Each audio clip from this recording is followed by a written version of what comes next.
Joining us now to review some of the headlines of today's newspapers from around the world is Arise News analyst, the great Malabite, Emmanuel Ifeni. Good morning, Emmanuel. Good morning, Dr. Abachi. Good morning, Ayo Mairo Ese. Good morning, Mr. Good morning, Rufal Seni. Good morning, sir.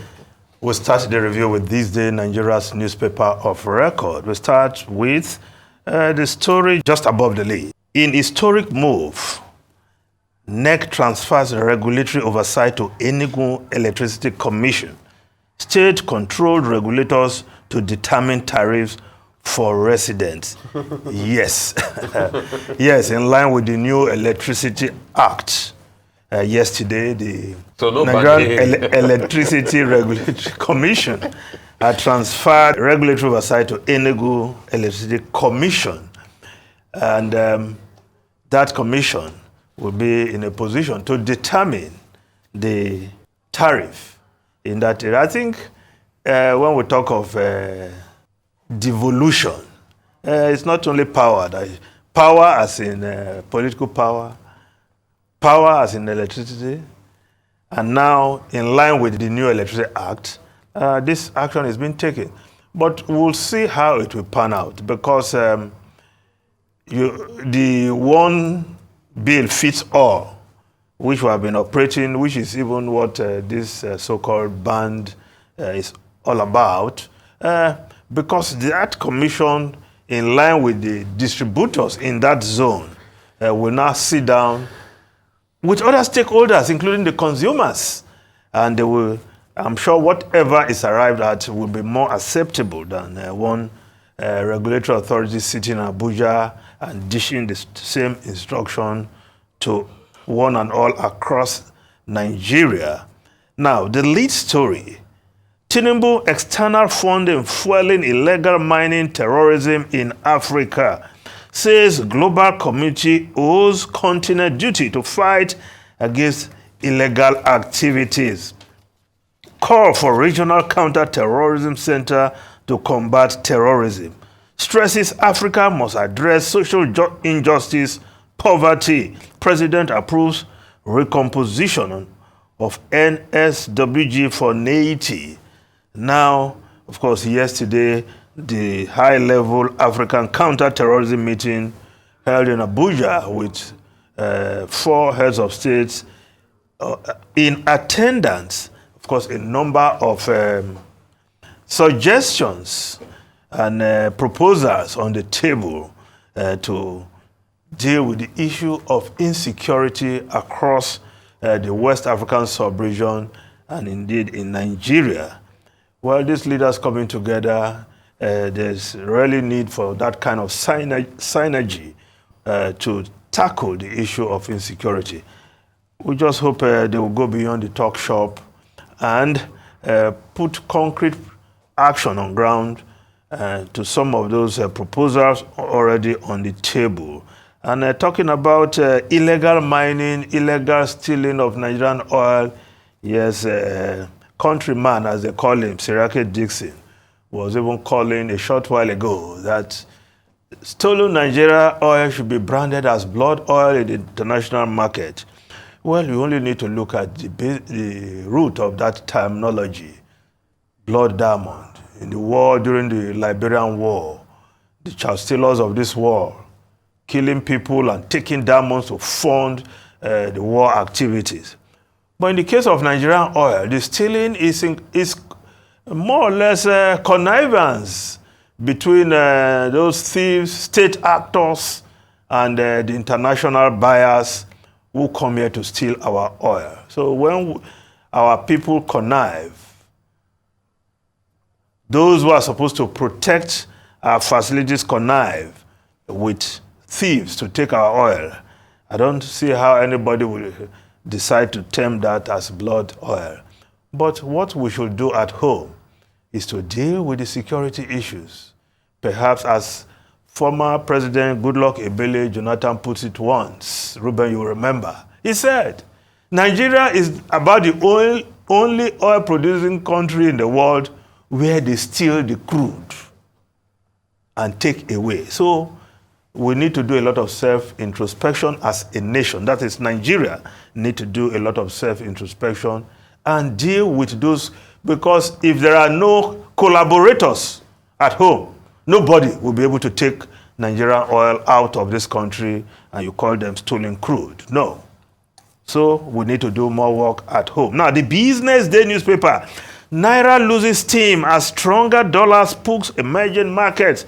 Yes, the world's best performing currency in the month of April is taking a breather from a month-long rally. Yes, talking about a strong Naira that has been improving in terms of value recently. But yesterday, there was a dip.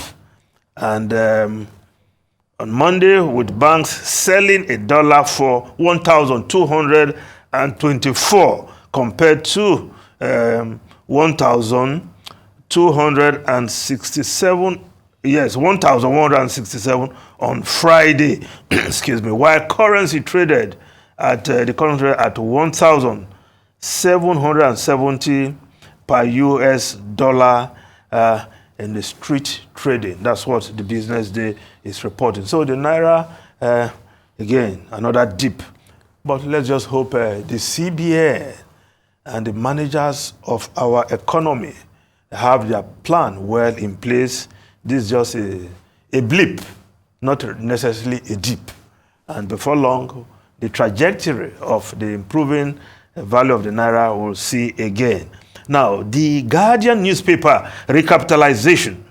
Insurance bank compete for scarce funds under new NICOM, while the Punch newspaper is reporting no Nigerian shopper. Chinese operator risk sanctions as federal government shuts Abuja supermarket. Consumer agency plans Wednesday tribunal says CCTV footage shows owner fled Monday morning. Federal government identifies fleeing operator. Punch investigation reveals Lagos Indian school bars Nigerians. Well, people want to discriminate against Nigerians in their own country. Well, that is why we have a government, that we have the appropriate agency that must make sure that these things don't happen in our country, in Nigeria. And of course, the appropriate sanctions will be meted out to these people when they are taken through the process of law. Daily Trust newspaper, the lead story there. IGP kicks as Jonathan, others canvass state police. Abdul Salami Akpabio warned against politicians' influence. Current policing system ineffective. Abbas, I am committed to reforms. Tinubu, well, the debate about state police was high on the agenda yesterday, and the Nation, other newspapers are also using the story as their lead. The Nation newspaper, Abdul Salami, Jonathan, others, OK State Police, IG differs. It's non-negotiable, says ex-president Egbetokun 6 FRSC NSCDC merger with police. Yes, while the Daily Sun newspaper also reporting this story, Tinubu keeps open mind as Jonathan backs state police. Now, the Daily Independent newspaper, the same lead story. IGP Egbetokun disagrees with Tinubu governors on state police. Now, the Vanguard newspaper, IGP kicks as ex-presidents, others back state police. Then below the photograph, and in the front page of the Vanguard newspaper now, Ondo Goba, aspirants kick as Ayeda Tiwa extends olive branch to co-contestants. Well, APC will have to resolve the issues around the Ondo primaries.